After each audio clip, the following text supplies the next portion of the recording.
I convinced Jerry Seinfeld to become the spokesman. And when I asked him why did he say yes, he said, because I thought if I didn't say yes, you'd never go away. He said, you're the most annoying person I've ever met.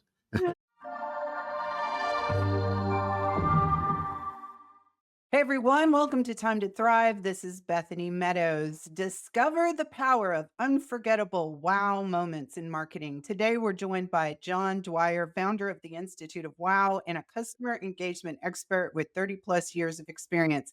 From working with McDonald's to empowering small businesses, John shares innovative strategies to turn customers into lifelong fans. Get ready to learn how to captivate your audience, boost loyalty, and stand out in any market. Welcome to the show, John. Thank you, Bethany. And that was, I've got a lot to live up to with that intro. And I have no doubt that you will. Okay, so our super random question. Pick a number between 1 and 5. Let's go for 4. All right. What do you feel people complain too much about these days? Wow, that's a oh loaded gosh. question. Well, I was going to say everything, but that would be a silly answer, isn't it? Yeah, and that's me, by the way. I complain about everything. Um, I reckon that they complain mostly about bank fees because, and I've had a couple of clients that have been banks, and I said to them, "Have you ever thought about getting rid of bank fees?" And they asked me if I was on drugs.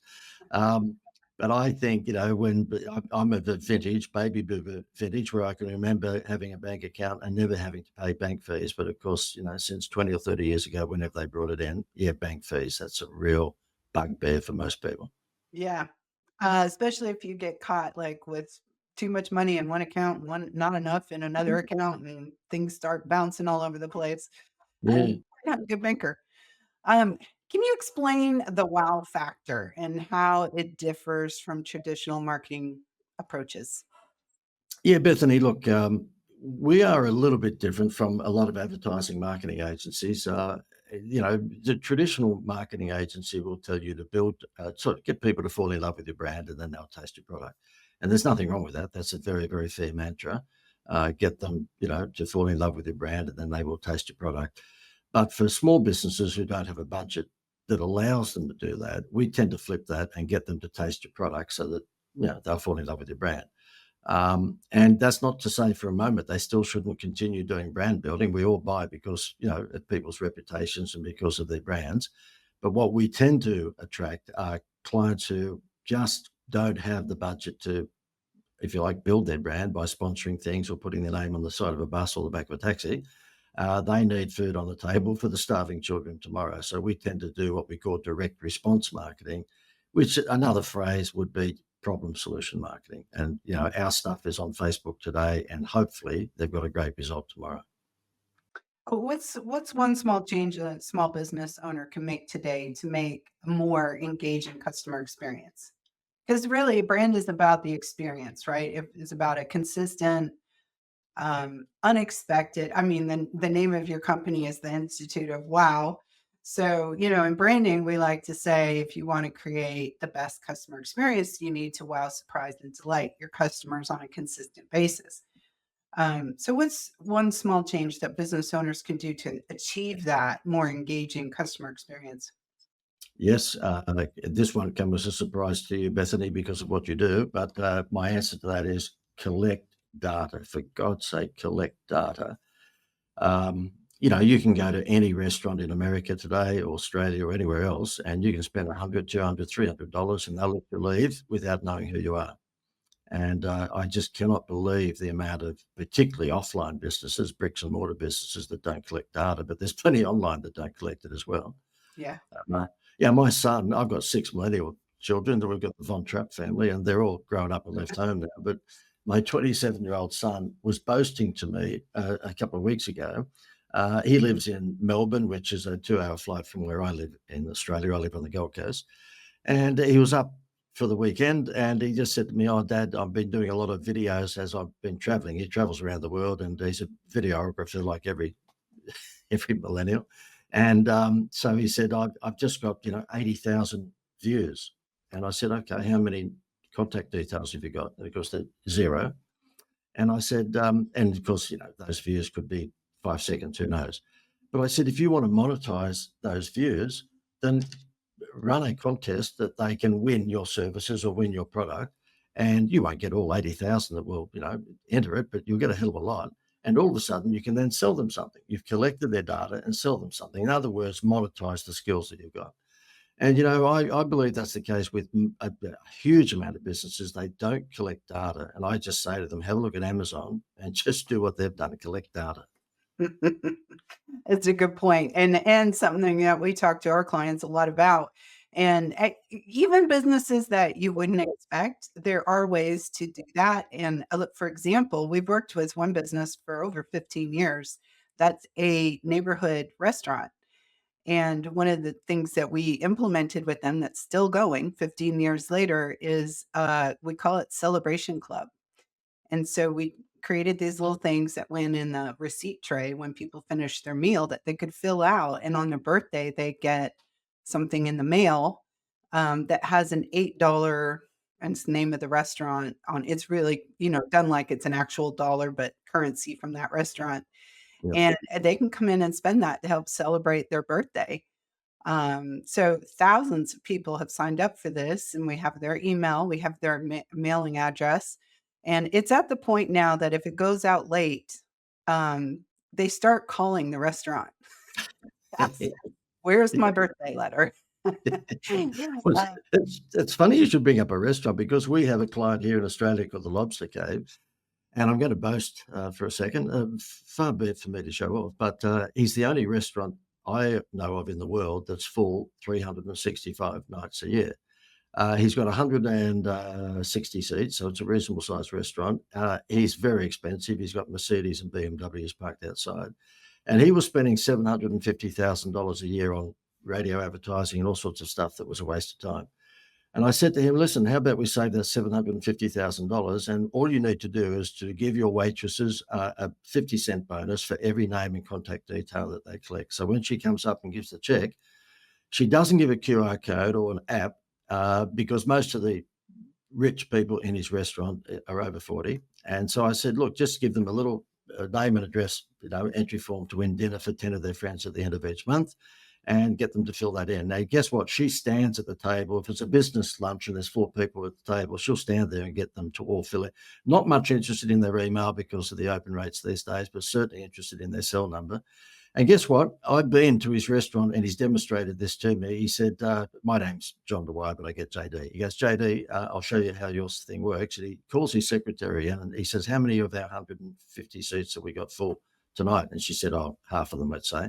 He said, well, send out JD's text message number 4, because I gave him 20 text messages. And that might have said, look, Chef Pierre would like to invite you to come tonight for a special lobster tail meal for 2 for $68 or whatever it might be. They don't leave for less than $200 a couple. I mean, a bottle of water in this place is $20.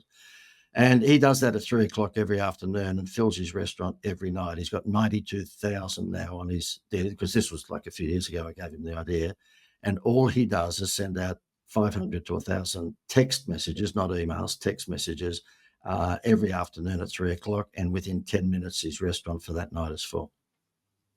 Wonderful. Great strategy. So, it's easy to wow, surprise, and delight our customers if we have an unlimited budget.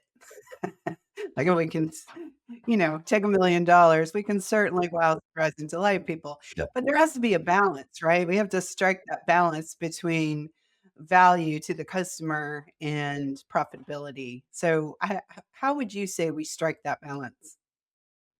Yeah, look, I've done a lot of courses at Disney World in Florida. Okay, so I used to be a Disney licensee in Australia, and I would. I've got Exhibit A here.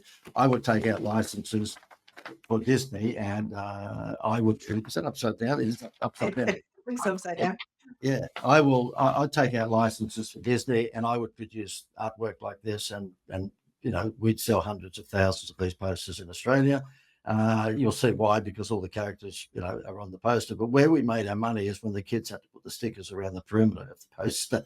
So my evil plan was to get the kids on a sort of a drug habit of collecting stickers, and the only way they could get the stickers is to go into the drugstores and buy them like the basketball cards.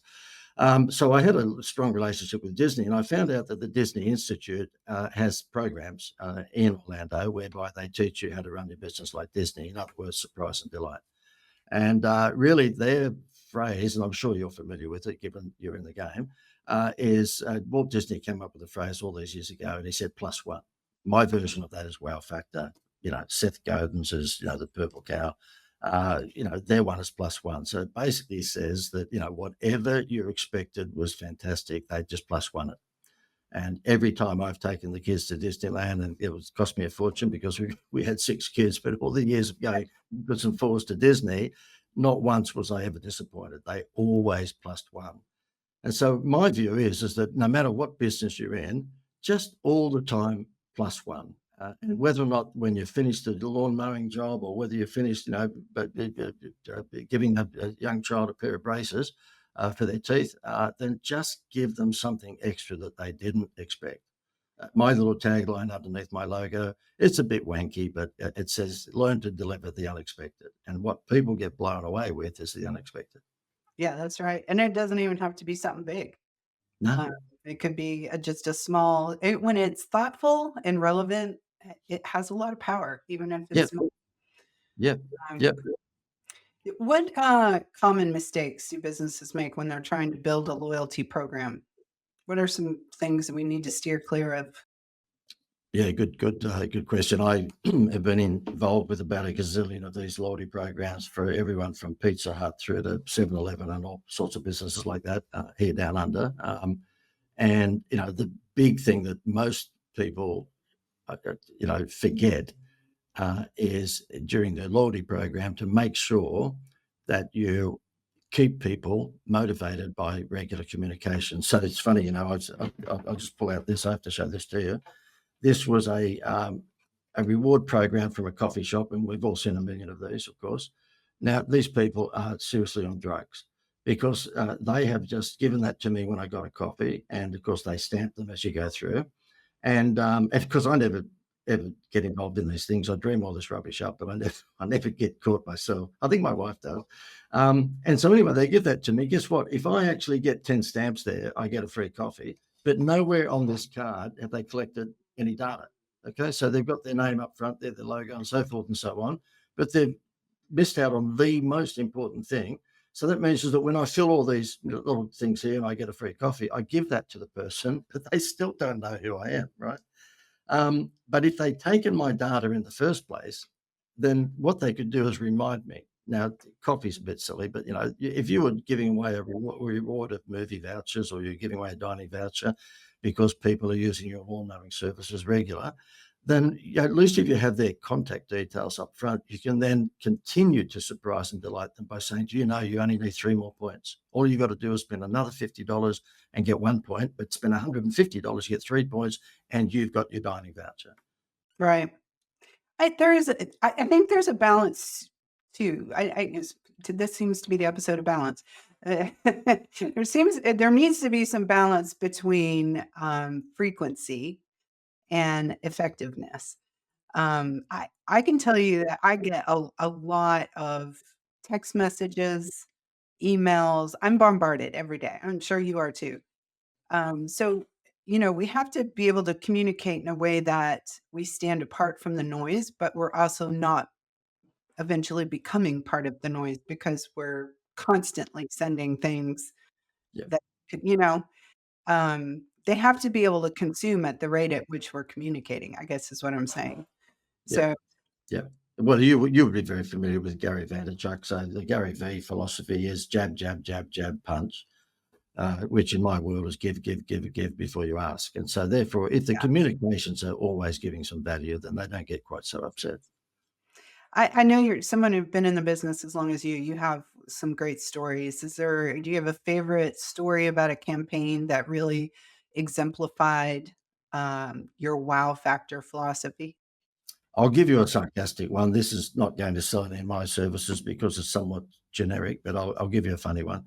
We lived in a little country town when the kids were young, and it was about 2 hours north of Sydney, and we had 14 acres in this little country town.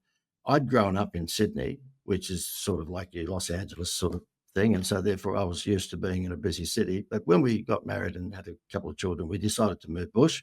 And this was like Mayberry from Andy Griffiths. Okay. So there was a main street and there was one supermarket and a couple of butchers and so forth.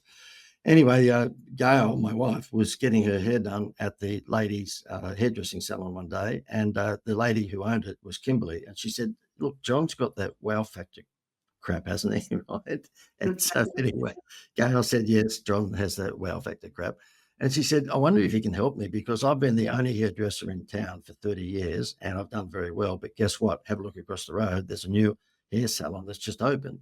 And this lady across the road has stolen all of my men customers because guess what? She is doing men's haircuts for $10." And so Gail said, "Oh, okay." And she said, "I don't know what to do. I'm beside myself because we charge $55 for a men's haircut. She's doing it for 10. I don't know what to do." And so Gail said, "Look, I'll ask John." So anyway, 2 days later, I went and visited her to show off. I said to her, "Listen, I've got the answer to your problem." She said, "Oh, what do I do? Radio advertising or Facebook or this, that, and the other?" I said, "No, I think I've got the answer for you." So we put a sandwich board outside her shop that said, "We fix $10 haircuts." And she got all the men back pretty quickly. And whilst you might say, well, that doesn't come under the banner of an incentive or a Happy Meal toy or any of that reward stuff, the fact is that you've just got to think outside the square, you know. And obviously, on the back of that, I gave her a few other promotional ideas because obviously, you know, that was not going to last forever. But yeah, sometimes you just got to think outside the square. What can you do to distinguish yourself from your competitors? Yeah. You mentioned a couple of things that the client had mentioned to you but that were digital.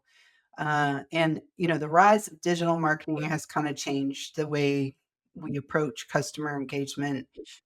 How do we, as a business, still create good customer engagement and customer experiences using digital? Because there's that human factor that can get lost in translation sometimes. Yeah, you did right. And, you know, the surprise and delight thing, which I absolutely support you on that, is seemingly much easier when it's the old world sort of style where you're meeting people and you're greeting them and you're serving them behind the counter and stuff like that. Um, I believe that if you really want to build a list really, really quickly, then that give philosophy counts. We provide people with the thing that we call the Facebook contest formula. And people can steal it. You don't need to give me any money. Just go to fbcontestformula.com and you'll see how to run it yourself. And essentially, what we say to them is that, listen, just give away your product or service as a prize, and you will benefit with what we call avalanche leads. And all that happens is that if you're a dental surgery, for example, and you are promoting the Invisalign braces, the invisible braces for children, give away that as a prize on Facebook. And you know, whoever enters that is a parent who has children with crooked teeth. Okay. You don't want to win braces if your kids have got straight teeth. And we did this for just a few weeks ago. We've done lots of them, but a few weeks ago, we did one for a dental practice. He got 904 entries in a week. He only spent $20 a day, $20 a day on Facebook, which is a lousy 140 a week. And he got 900 plus leads. He gave one away, but he had 900 other people who he could contact and then say to them, listen, you didn't win the contest, but we've got a special deal this week on our invisible braces. They're not leads, they're red hot leads. And I would suggest to anyone, you know, if you are after warm or hot leads very quickly, then use a platform that suits you. It might be Facebook, it might be Instagram, and give away your product or service as a prize. Well, and this question may kind of play into your answer on that one, but if we have a lot of small business, they have limited budgets. Mm. They don't have a bunch of money to spend on Facebook ads or, you know, anything like that. What can they where can they prioritize their marketing efforts in light of a limited budget? Look, if $20 a day scares someone from, you know, because that case study I just gave was $20 Yeah. a day. So if that scares someone who is a business owner, then they should just go and get a job. I'm sorry for being so frank. Fair answer. Yeah, but, you know, we're talking like 4 or 5 cups of coffee a day. If you can't do that, then yeah, just go on unemployment benefits or go and get a job. Because if you're in business, you have to invest to get a return. And yeah, I mean, Zuckerberg, uh, it certainly plays a hard game, and with the algorithms bouncing all over the shop, if you're a B2B business, which you are, Bethany, and I am, then yeah, it's frustrating because you can pay $50 a lead one day and then it can be $80 a lead the next, because of the way that they run their business.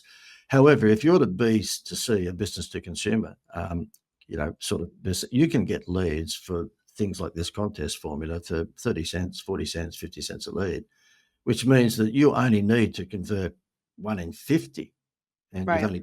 you've only paid $20, $25 for that customer. So yeah, I really think that, at the end and I can sit here and say to you, oh, look, if you don't have a marketing budget, then what you need to do is, to hold podcasts and invite people to come on, and you can hold morning teas and invite ladies to come along and enjoy scones and a cup of tea with. None of that's going to work. I mean, really, at the end of the day, we live in the digital world now. I mean, AI has blown everybody's minds. Yeah. Uh, I'll give you this particular dentist said to me, JD, thank you very much for this, but I can't get to 900 leads. And see, I was my own worst enemy. We had to, this thing blew up, and I thought he was going to build a statue of me outside his dental surgery. But no, he decides he's got to cut the budget because he can't follow the leads up. So I thought, well, that's terrific. I've shot myself in the foot. So we have a thing called AI Genie, okay? Basically, it's a robot answering the phone for people or for making calls, okay? Ours is a bit different from most because it's knowledge-based, and so therefore the computer, the robot, is actually very, very smart. It knows more about your business. It's not just answering a name and number. So I said to him, well, if you can't chase the 900 people up, how about we do it in 1 hour on Monday morning? And he said, what? How are you going to do that? And I said, we'll just get the genie onto it. So that's what we did. We have the AI robot ring these 900 people and say, look, bad news is you didn't win, but the good news is that you've got a special deal on these braces, and has a conversation. The robot has a conversation with these people. It's not just name and number. Right. And guess what? The robot got double the conversion rate that his receptionist got in his business. He got her to ring 50 people. We rang 850. She had an 8% conversion rate, and we had a 17% conversion rate with the robot. Wow. So that's a product that you offer? Yeah, it's called have a look at it if you like. It's called AIGeniephone.com, AIGeniephone.com. Genie is not like Red of Genie, it's the GENIE. So it's a I'll Robin put Williams. that link down in the description for people who are interested. That's a great tool. Talk to me about storytelling. Brand is storytelling plays such a big role in brands. So I talk to me about storytelling and how you incorporate that for your clients. It's everything. And being a seminar speaker, these days it's more webinars and podcasts, of course, but I was in the corporate game, so looking after marketing for Macca's and KFC and 7-Eleven and places like that. And about 12 years ago, I said to my wife, as the kids were, nearing leaving home, I said, look, we're not getting any younger. Why don't I take this IP that I've got with this direct response stuff, and we go out there and we do the Anthony Robbins style stuff, And my wife said, I was an idiot. And in fact, I think she called me a dickhead, and said, no, don't do that. Stick to your knitting and stay with these big companies that just pay you at the end of each month. Well, I didn't listen to her. I'm an idiot. And so therefore, we moved into the small business sector, and I had not been used to talking to that industry because I was used to being in boardrooms. And so therefore, I thought they wanted advice. And for the first year or two, I scared the daylights out of my wife because I don't think there was much income coming in. Because I thought if I got on stage and just told my story, then they just threw money at me like they did with Anthony Robbins. It didn't work out that way. Maybe my story wasn't interesting. And then what we did is that I ended up falling across, a few of the other speakers who said, JD, your content is brilliant. All the ideas you've got is fantastic. It explodes people's mind, but you're not telling the story properly. And I said, okay, teach me. And so therefore they did. And really, at the end of the day, I found the storytelling was what put food on the table for me over this last 9 or 10 years. If you're telling a story, you've got to have a before and after. Okay. If you don't have a before and after, then that story becomes, pretty boring. And we spoke before you pressed the record button about Jim Carrey. And like many of the other big entertainers, their story is, excuse the language, but shit to gold. So therefore, they've been broke. They lived in a one-bedroom apartment. They couldn't get a job. They did waitering at restaurants and this, that, and the other, and then they became a massive movie star. So whatever your story is, try and make sure that you've got a before and after. And the moment I got into that, where I said to everyone on stage, "Look, this is what I used to do. I was an idiot in terms of marketing and so forth. But now, because I took a few, lessons, now I think I've got half a clue with this direct response marketing, and this is the new me." And yeah, obviously it was a bit more than that, but basically I take them through the before and after, and what we call, excuse the language, but shit to gold. I mean, in the South here, it's very, you know, it's a given that people wanna know who you are before Yeah, they do business with you. And I think that's true everywhere, but in the South, it's very accentuated. yeah, It's about, who your people are and where you yeah. come from and all of that. Um, but And then, Bethany, I do make sure that they know I'm a family man. I've got 6 kids, and yeah. all of that sort of stuff. And so therefore, I make sure that they know that I'm not a drug dealer. 'Cause those days are long ago. No, I'm a joking. So I make sure that they understand that, I certainly, I think adhere to normal principles when it comes to living your life. But at the same time, I was an idiot. There was times, I mean, I surrounded myself back when I'm in the 20s and 30s with people who kept on saying to me, "Why?" And these were left-brained people, which are normally operational accountancy sort of people. And every time I would come up with an idea, they go, "Oh, why?" And then I found, hang on, this is stupid. I'm not executing anything because I'm taking their advice. I'm just stopping. So then I decided to change the circle of friends to people who say, "Why not?" And whenever you come up with a crazy idea, even at this age, when I come up with a crazy idea, and 12 months ago it was the AI genie thing, these clowns that I've got around me now go, "Oh yeah, why not?" It it means I sink money into some projects that don't work, but it's good to have people around you that go, "Why not?" Yeah. Yeah. Well, and that's part of your culture, right? I mean, you're a wealth of knowledge, so I kinda wanna dig in a little more in, terms of what's an underutilized tactic that you see out there that people don't use very often but is effective? Well, and look, this sounds like it's self-serving, but incentives or any wow factor that takes their eyes off the price, because it's too easy for all of us, me included, and I'm tempted to do it from time to time. It's too easy if we look at the warehouse and see that it's half full and we have to get rid of that because there's a new shipment coming in. It's too easy to do the Black Friday mentality where you just drop your prices, but it's not Black Friday. And so, therefore, the most underutilized tactic, I believe, of getting new customers is not doing what Macca's do. What we call it, you call it Mickey D's, but we call it Macca's down under McDonald's, right? They came up with a Happy Meal toy around about 43 years ago. I know the people who came up with the Happy Meal toy. Believe it or not, they were not Americans, they were Australians, and they now live in Trump Tower because of the money they made out of Happy Meal toys. But they were Australians and they were two school teachers, would you believe? And as it turned out, they gave the idea to McDonald's and it went worldwide. And I can tell you throughout the years of our children being young, and we had 6 under 12 at one stage, and we had a very noisy car, McDonald's were our saviour. We would just drive through and get 6 Happy Meals. They never ate the hamburger. It was all about the toy. And I'm sure I speak for many parents or grandparents that that's the case. McDonald's took your eyes off the price. Amazon do it with their Prime membership. If you become a Prime member, then of course what they do is give you free shipping and free movies and all sorts of stuff. Dunkin' Donuts do it. Kellogg's have been doing it for a lot of years. But guess what? 97% of businesses, both big and small, have never used an incentive. And so my principle, I say to people, look, if you've got a Me Too product or service, so in other words, you've got a solar panel. I mean, they all look the same. Like George Clooney looks very different from Danny DeVito, right? But a solar panel looks the same no matter where you get it from. So if you're in one of those industries where it's a Me Too industry, you've got to distinguish yourself from the competitors. So Apple, these guys here, they don't need me. They've got distinguishing factors in their product. So Right. they've got organic wow factors. But if you don't have an organic wow factor, you should come up with an artificial one. And the best one is a Happy Meal toy.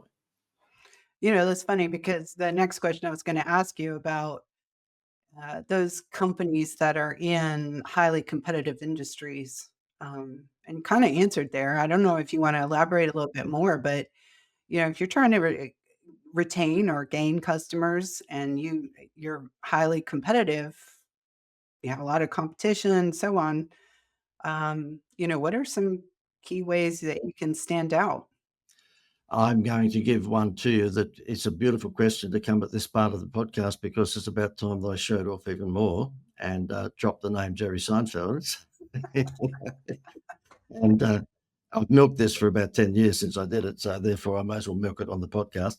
To answer your question, this is a very good case study, and I'll make it quick. It's a bank down under called the Greater Building Society. I was given a consultancy role with them, and when I spent the first month or two, I did the usual time and motion, which you would do with any of your clients, and I could see they were as boring as bat. Yeah, they were boring, all right?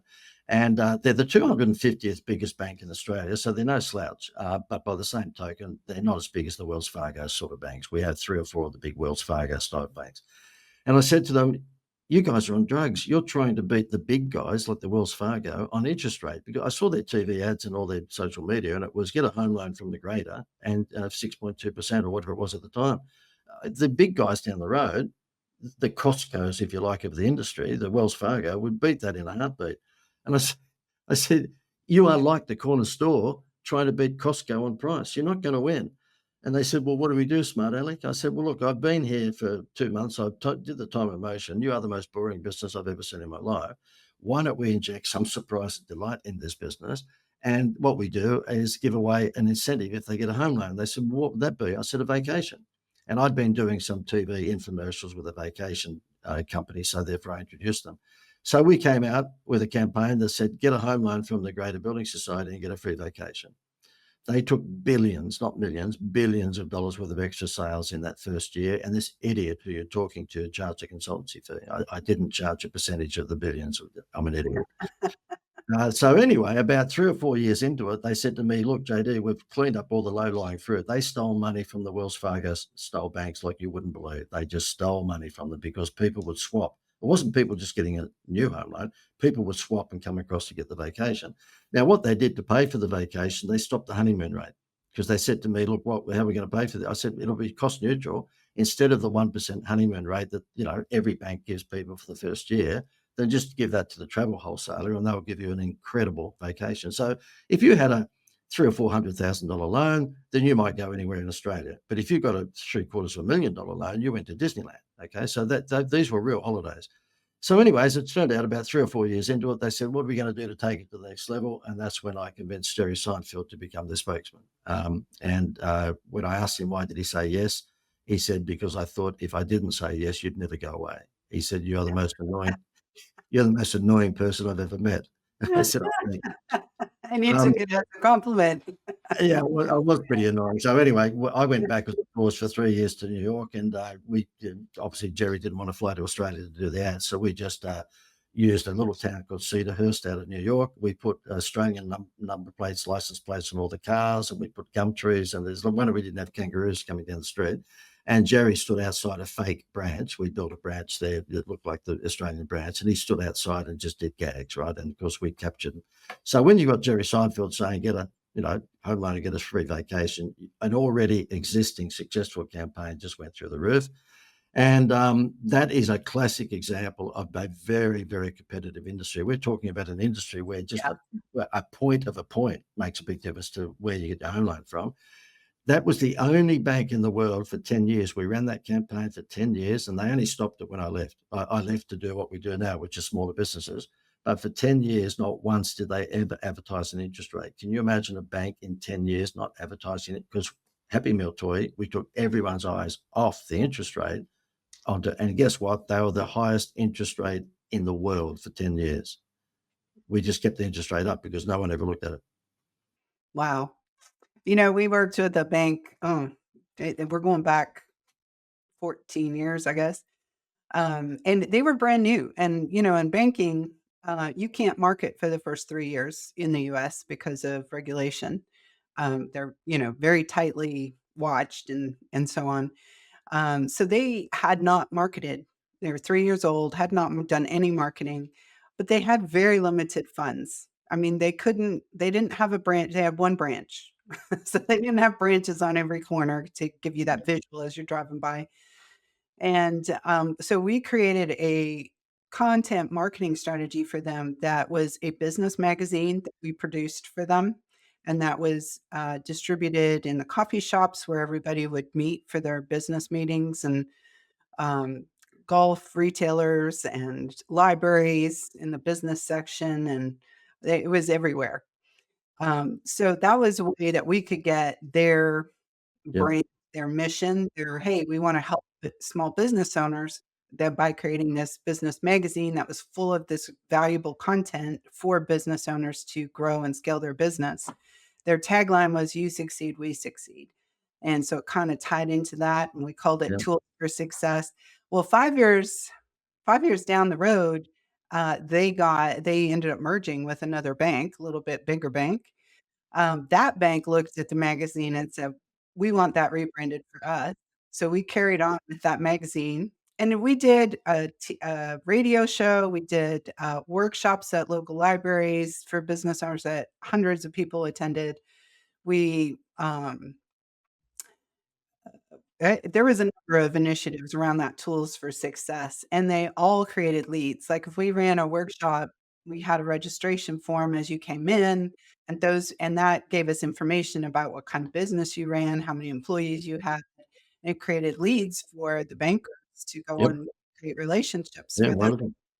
And then the 5 years down the road, that bank got acquired by a bigger bank. This one was like a big, huge regional bank.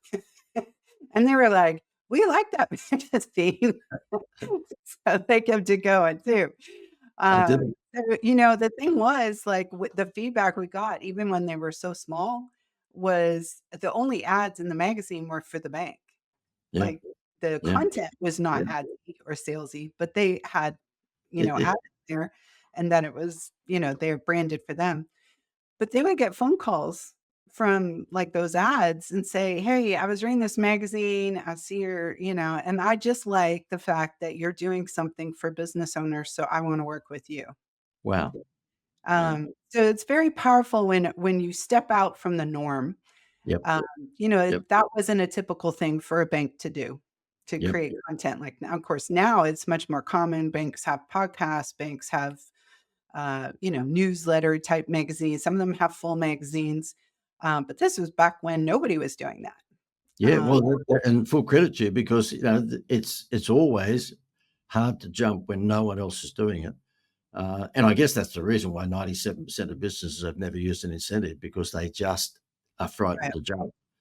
And mind you, I mean, in that instance, you've put together a great campaign, which is, long-standing, and I think that's the thing about the building society one with Seinfeld. Seinfeld was involved in the latter part of it, but it was running for many years beforehand, very, very successful without him. Obviously, he was the icing on the cake. But let me say this to you, is that if you said to me, "What was the most successful incentive that I've ever dealt with?" Is it movie tickets, or is it dining vouchers, or is it fuel discounts, or anything else like that? There's no question that that taught me a lesson.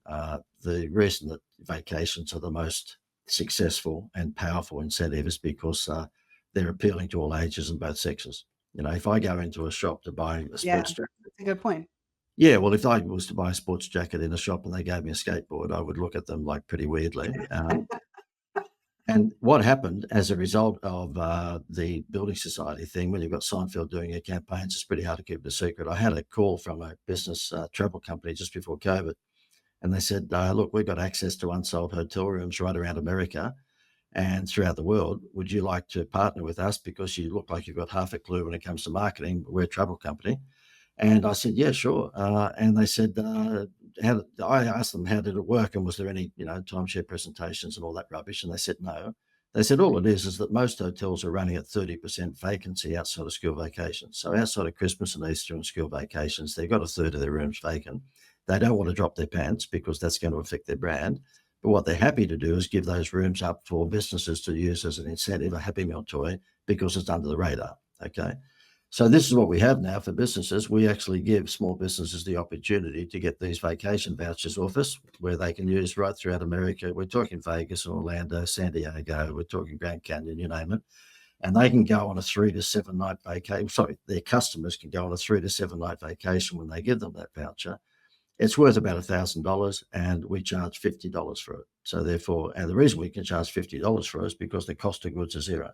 Okay, so if the cost of goods, that is the hotel room for three, four, Right. five, 7 nights, then you can charge what you like. And so we've actually tested a number of price points, and we've realized that, for small businesses, the $50 mark is pretty good. We pay a commission to the travel company, of course, that, gave us the opportunity to do this. But the reason I mention that is that if anyone's interested in having a look at that, they can go to vacationsincentive.com. So if they want to go to, and even look, if you don't want anything, even if you want to borrow the idea, I mean, good luck trying to get 100 destinations around the world in a few weeks, but because that's what this is. So I'm being nice by saying, oh, just steal the idea, but fat chance you'll have it done that. Um, You've but done the yeah, work already. So yeah, there's 100 destinations around the world, and if you're looking for something that really will set your customers on fire, yeah, give them a vacation, and you watch what happens. They'll walk over, broken glass. I love that. I think that it's a mindset shift that we have to make as business owners to lead with generosity, to lead Yep, with value. In our business where we're a service-based type business, you can still think of ways to do that. I mean, we offer like free coaching sessions and um, all kinds of ebooks and training courses and things that we have all these resources that we offer for free. Of course, you have to give us your information, yep, yep, sure, but sure.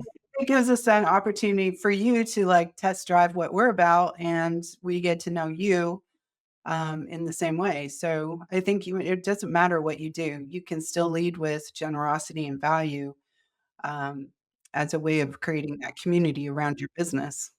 Yep, absolutely. I uh, many, many years ago, 20 something years ago, I had a guy working for us, and we were producing all of the bubblegum cards in Australia. So just like mainly it's a boy product. They grow up with the basketball cards in America. Well, we have the same thing down under, but it's the rugby league football cards and so forth. And as I mentioned before, I'd take out the licenses for Aladdin or Lion King or Jurassic Park or whatever it was, and we would produce the bubblegum cards. And a guy that worked for me, unfortunately, made a bad mistake when I was visiting Disney on one occasion. When I came back from America, I got off the plane and he had tears in his eyes. And we had 25 staff at the time. And he said, look, I've screwed up. I've actually printed the cards for whatever it was, Aladdin or one of the movies, with all the wrong numbers on them. And we had to retake the cards back from all the drugstores and basically give them to charity. We could have burnt them, but obviously we give them to charity. And what was happening is when the kids would walk into the drugstore, they'd buy a packet of, let's say it was Aladdin cards, and instead of getting a mix at number 6, number 19, number 24, they got 1, 2, 3, 4, 5, 6. And Ah, then they buy another pack and got 1, 2, 3, 4, 5, 6. So, we had radio stations blowing up with parents saying that we were ripping them off and all sorts of things. So we lost 2.2 million in a week, and that hurt. And wow. at the time, we still had young children or what have you. So as it turned out, I got back on my feet because we ended up getting a big license, which was the rugby league license, and we made all that money back within a year. But I said a few prayers to the guy upstairs. So I called him to church every now and again. And I just asked, look, if I could get back on my feet, I promise I'll do something to inspire other people. Well, guess what? We got back on our feet pretty quickly. So I think he gave us a bit of a hand. So I produced a TV show down under called Dreams Can Come True. And this was all about you writing into us each week and telling us how, you would like a dream to come true for a needy person. So, and this only came up because you talked about the give, give, give thing. And it was one of those things where I sold it to the network. I didn't have a clue how to make a TV show. So it was another one of those things of my philosophy is ready, fire, aim. And so therefore I went into the TV network. We made a pilot. We showed it to them. They said, how much would you charge? And I just picked the figure, $148,000 a show. It cost me $175 a show to put on. So I am like king of the dickheads. But it became the number one show on Sunday nights in Australia, up against 60 Minutes. And we had every big personality known to man say yes to us to deliver dreams. We had Spielberg, we had Arnold Schwarzenegger, Sylvester Stallone, Cliff Richard, the singer from England, the Crocodile Dundee, Princess Di helped us out. She was still alive at that time. And all of these people helped us to deliver these incredible dreams to people. And I have to say to you, despite not making any money out of it, it was the best time of my life. Awesome. All right, so we're running out of time. We're actually over time, but I didn't want to stop. Um, if you could choose just one or two big takeaways from today's episode, what would those be? Number one, collect data. And number two, if you are in a Me Too industry, and most of us are, then yeah, create some sort of wow factor. I call it most likely an incentive to distinguish you from your competitors. Excellent. John, thank you so much for being here. This has been a great episode, and I appreciate you. My pleasure. Thank you for having me as a guest.